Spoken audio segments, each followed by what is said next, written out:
Hi, hello, வணக்கம் and welcome back to our channel. இன்றைக்கி வந்துட்டு நம்ம சேனலில் ஒரு ரேண்டமான ஒரு குக்கிங் vlog தான். ஸோ இதுன்னு வந்துட்டு நான் பார்த்தீங்கன்னா மார்னிங் பிரேக்ஃபாஸ்ட்டும் ஆஃப்டர்நூன் வந்து லன்ச்சும் நான் செஞ்சதை வந்துட்டு அப்படியே போஸ்ட் பண்ணியிருக்கேன். ஸோ மார்னிங்க்கு பார்த்தீங்கன்னா சேமியா.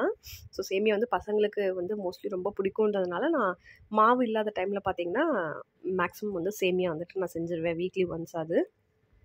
அடுத்தது பார்த்திங்கன்னா ரசத்துக்கெலாம் வந்துட்டு பார்த்திங்கன்னா தக்காளி அந்த மாதிரிலாம் கருவேப்பிலை கொத்தமல்லிலாம் இல்லைன்றதுனால அவங்க மார்க்கெட்டுக்கு போய் காயும் வந்துட்டு அடுத்தடுத்த நாள் சமைக்கிறதுக்கு காய் வேணுன்றதுனால பக்கத்துலேயே மார்க்கெட் இருக்கனால நான் வந்து ஃப்ரெஷ்ஷாக வந்துட்டு எல்லாமே வாங்கிட்டு வர சொல்லியாச்சு. ஸோ எல்லாமே வந்துட்டு அரேஞ்ச் பண்ணி பாக்ஸஸில் வந்துட்டு போட்டாச்சு.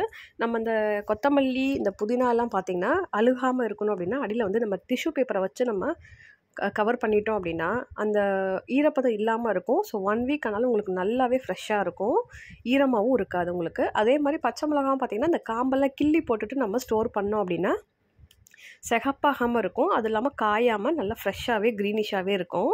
ஸோ இது கண்டிப்பாக இந்த டிப்ஸை ஃபாலோ பண்ணுங்கள். அடுத்தது பார்த்திங்கன்னா மத்தியானத்துக்கு வந்துட்டு சாப்பாடு பார்த்திங்கன்னா ரசம் வச்சு சாதம் வச்சுட்டு அடுத்தது பார்த்திங்கன்னா பச்சை பயிறு கிரேவி மாதிரி பண்ணிக்குவோம் அப்படின்றதுனால ஸோ அதுக்காக வந்து நான் ரெடி பண்ணிகிட்டு இருந்தேன்.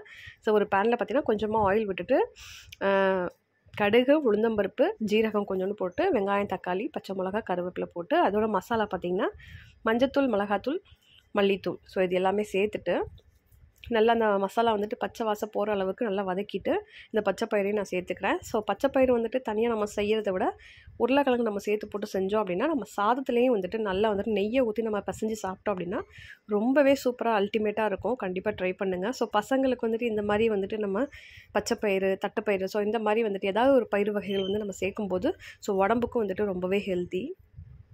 ஸோ அடுத்தது பார்த்திங்கன்னா ஒரு சைடு பார்த்திங்கன்னா அந்த பச்சை பயிறு வந்துட்டு நல்லா வந்துட்டு கொஞ்சமாக தண்ணி விட்டு, ஏன்னா அந்த மசாலா அது இல்லாமல் அந்த உருளைக்கிழங்கு ஆல்ரெடி நான் வேக வச்சு தான் நான் போட்டிருக்கேன், இருந்தாலும் அந்த கொஞ்சம் மசாலா சோறதுக்காக கொஞ்சமாக நான் தண்ணி விட்டு கொஞ்சம் வந்துட்டு பச்சை பயிரும் பார்த்திங்கன்னா ரொம்ப வந்துட்டு குழையில, அதனால் கொஞ்சமாக நான் தண்ணி விட்டு நான் சேர்த்துக்கிட்டு ஸோ இந்த மாதிரி நல்லா வந்து தண்ணி ட்ரை ஆனதுக்கப்புறம் கொத்தமல்லி தூவி நான் வந்துட்டு ஆஃப் பண்ணிக்கிறேன்.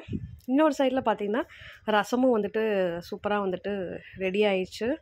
இன்னொரு சைடு சாதமும் நான் வச்சாச்சு. ஸோ ஆஃப்டர்நூன் லஞ்சுக்கு பார்த்திங்கன்னா சுட சுட சாதம், மிளகு ரசம், மிளகு தக்காளி ரசம், சைட் டிஷ்க்கு பார்த்திங்கன்னா பச்சைப்பயிறு உருளைக்கிழங்கு மசாலா. இந்த வீடியோ உங்களுக்கு கண்டிப்பாக வந்துட்டு பிடிச்சிருக்குன்னு நினைக்கிறேன். ஸோ நம்ம சேனலை இப்போ தான் ஃபஸ்ட் டைமாக பார்க்குறீங்க அப்படின்னா சேனலை மறக்காமல் சப்ஸ்கிரைப் பண்ணுங்கள். தேங்க்ஸ் ஃபார் வாட்சிங்.